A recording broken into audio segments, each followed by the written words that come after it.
August 31st, 1987. That's starting to feel like a long time ago. That was my first day of teaching Geology 101 at a university. And I've been teaching 101 every day of every academic quarter for 30 years. I've had a lot of practice. I've seen a lot of students. And I'm still doing that today. I just taught 101 this morning, as a matter of fact. But I'm doing other things. I've got other courses, and I advise students. And I do make geology programs for television and online. It turns out the internet goes a long ways. I didn't quite realize that originally, but it goes a long ways. There's a lot of people watching all over the world. I've learned some things along the way about how to share geology and how to share science to a non-science audience, an audience that's maybe indifferent or even anti-science. And I've learned a few tricks that may be of use to some of you. But let's go back to 1987, if you don't mind. Let me paint a picture for you. It's a classroom. There's a chalkboard. There's a slide projector in the back of the room. There's actual slides that drop into this little projector and the light goes through. Young people are confused now in the room, but Kodachrome pieces of film with little cardboard edges, and that was one of the things you did before you went to go teach. You loaded up your slide carousel, and you were carrying your slide carousel into the classroom and plopping it onto the projector. There were some wall maps that you could pull down, like a window shade, get them back up. And that was it. And I was 25 when I started, and I was very nervous, and I didn't want to make a mistake, and I was so focused on the facts and the content. And I was just, trying to get through that hour. But repetition is helpful. And if you work on something over and over and over again, as an apprentice, you get more and more confident and more comfortable. So that part was going just fine, the first 10 years of my career. It was just me and the students. Nobody knew what was going on inside of those walls. And then I quickly realized that I needed to personalize that information for the people in the room. I needed to customize it. I couldn't just lecture at a group. I needed to get to know the group. And I was really listening to the questions. Was I getting the same questions each time I gave a lecture? If I showed one particular slide, did a hand pop up every time I taught the class? Same exact moment, and say the same exact question. The answer is yes. There was a pattern to what people were excited by. And by people, I mean 19-year-olds, but I eventually started talking with other groups as well. I was learning what people were interested in and what people were turned off by and what people had no interest in.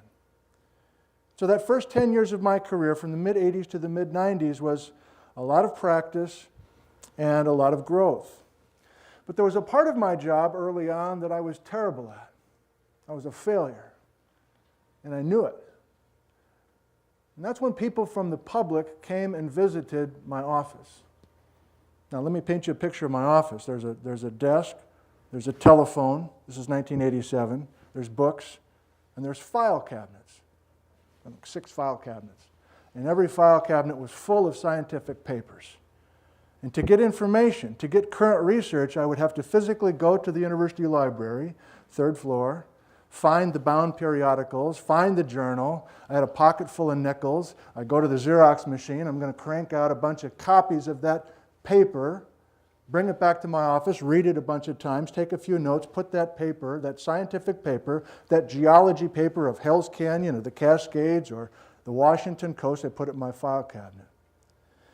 So when a farmer came in to my office and had a specific question about this big rock in their hayfield or the Columbia River next to their property, I couldn't answer their specific questions. I didn't have the information. I didn't know how to find the information. And this person took time out of their busy day to come to the university to get answers, and I could not serve that person. And this happened over and over and over again. 9 times out of 10, I just felt terrible when that person left my office. Because what was I supposed to do? Go into the file cabinet and give him a scientific paper? Even if it pertained to the property that he was asking about? The paper was written by geologists for geologists. It was a private club. They were just communicating with each other. There was no thought of the farmer. And my other choice was to give the farmer a 101 textbook. And that was too broad and too general. That wasn't going to help either. So there's a chasm between the super complicated and the super broad. And there was that chasm that needed to be filled, in my opinion. A sweet spot did exist where you could just find the right level of detail and enough broad context to make it work. But I couldn't do it in the first 10 years. And then something magical happened, absolutely transforming my career and many others. The internet happened. The World Wide Web, the information superhighway. I'd been reading about it in Newsweek magazine that would come to my house every Tuesday morning. I was hearing about this World Wide Web with email. Now my desk has a computer on it. I can click it on. I can go to Netscape. I can use Alta Vista and find things. And some of the words are blue. I click on the blue words and they take me somewhere. Now this is more than a novelty for me. I don't care about the file cabinets anymore. I can get scientific papers immediately. I can email the rancher and say, I found this paper and here's some text that I put together for you. Oh, by the way, I took some photos. Let me drag some photos into the email and send them to you. Why don't you send me an email back? If you find more of those rocks, send them to me. We can have a dialogue. The internet for me was a great thing and still is. Now I know there's a reputation now that the internet's full of misinformation and there's all sorts of bad stuff. I guess that's true. Have you been on a college campus lately, by the way? I mean, it's just college, these kids are just, they're not even looking up, there are some problems. But in general, in this case, things opened up beautifully. Got rid of the slide projector. Got a laptop computer. I can put photos, video clips, other things into my lectures, and I can use current research instead of broad Geology 101 stuff. I can talk about particular places in Washington and make things come alive for my students. So that was the middle 10 years. There's 30 years we're talking about, the middle 10 years. After watching that a fair amount, I finally realized that sweet spot was still not quite happening for people that were going to these websites or watching things on now YouTube. So I thought, well, I'm going to try some stuff. And we started with a series interviewing geologists, and then we got out in the field and made some roadside geology videos, 2-minute geology and 5-minute geology, and we tried all these things. But the thought was, online, when you share geology, people aren't going to last for more than a couple of minutes. And it's got to be real fast. They're going to hit their mouse, they're going to click, they're going to get off. Well, by far the most popular of the things that I have online with geology content are hour-long lectures where I use a chalkboard. It's 1987 all over again. And I'm still a bit confused why those lectures are so popular around the world.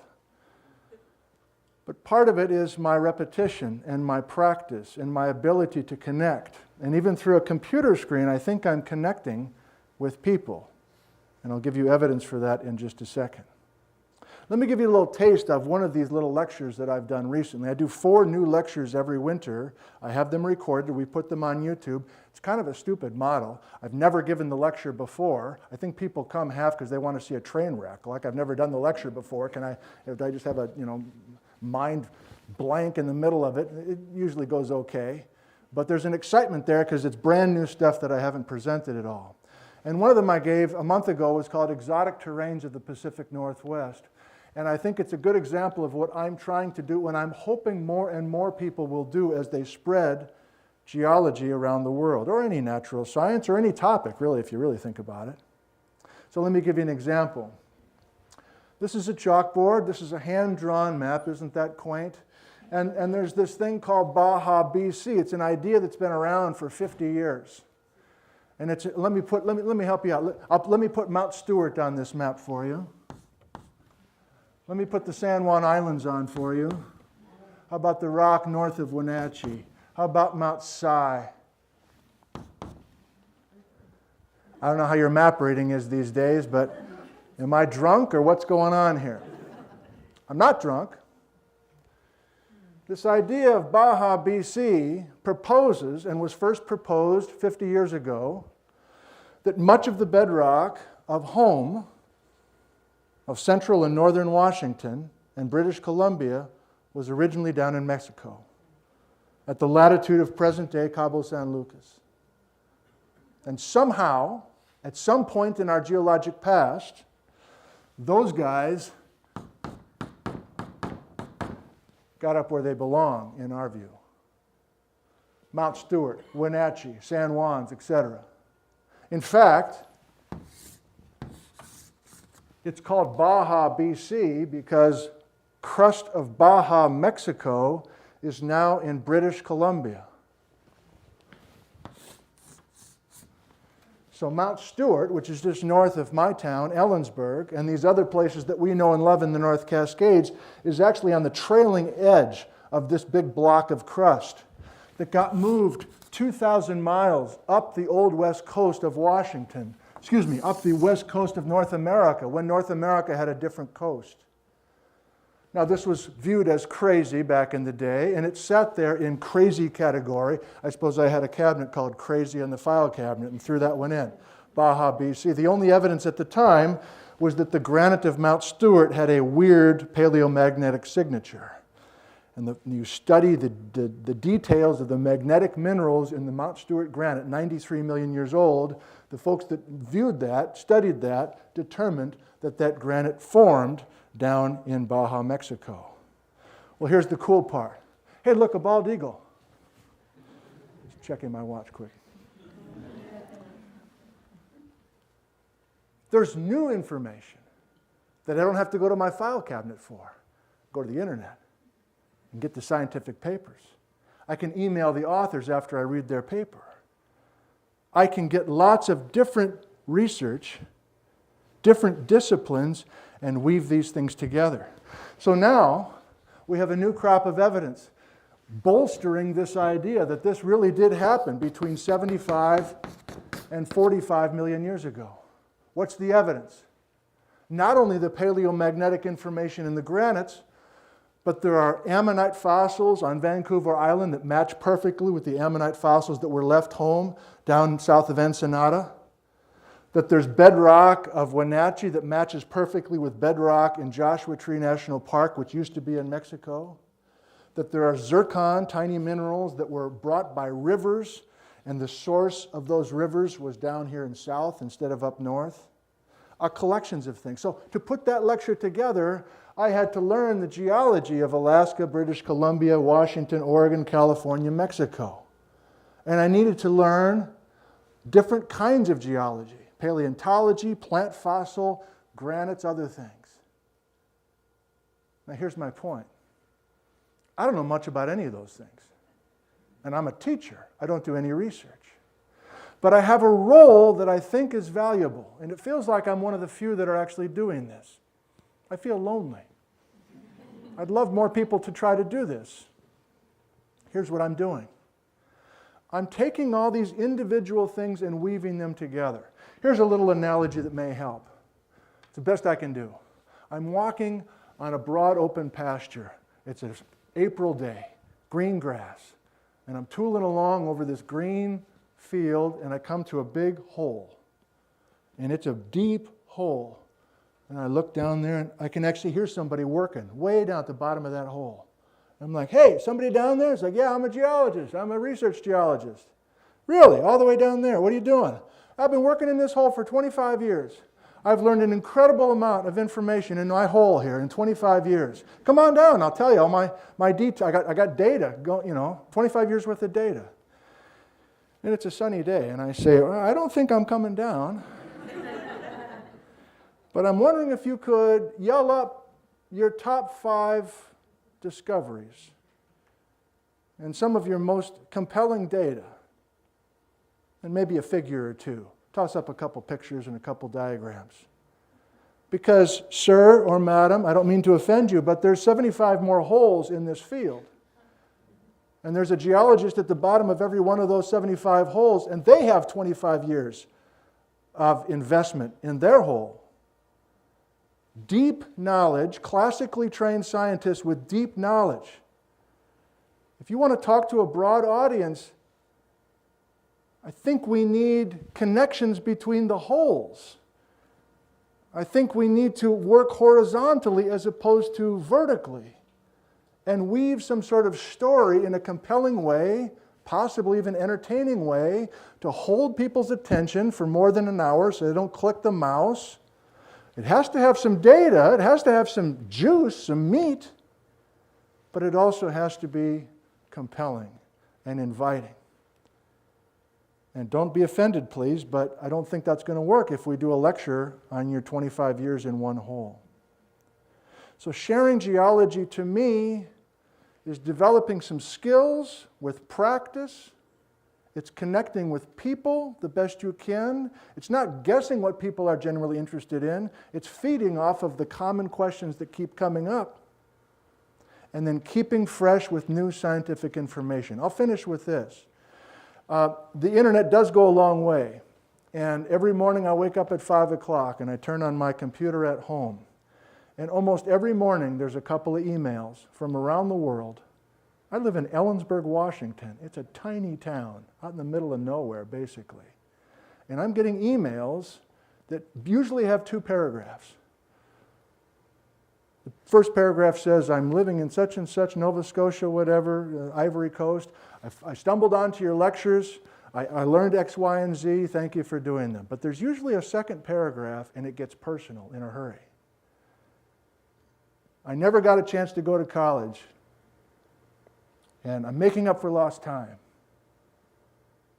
Or I went to college, but I majored in the wrong thing. And I appreciate the lectures. And even more personal stuff that will get me all choked up. The point is, it's more than spreading geology, sharing geology. It's sharing some kind of enthusiasm for science and helping them see how science works. And that right level of detail and broad storytelling seems to be working. Thanks for your attention. Appreciate it.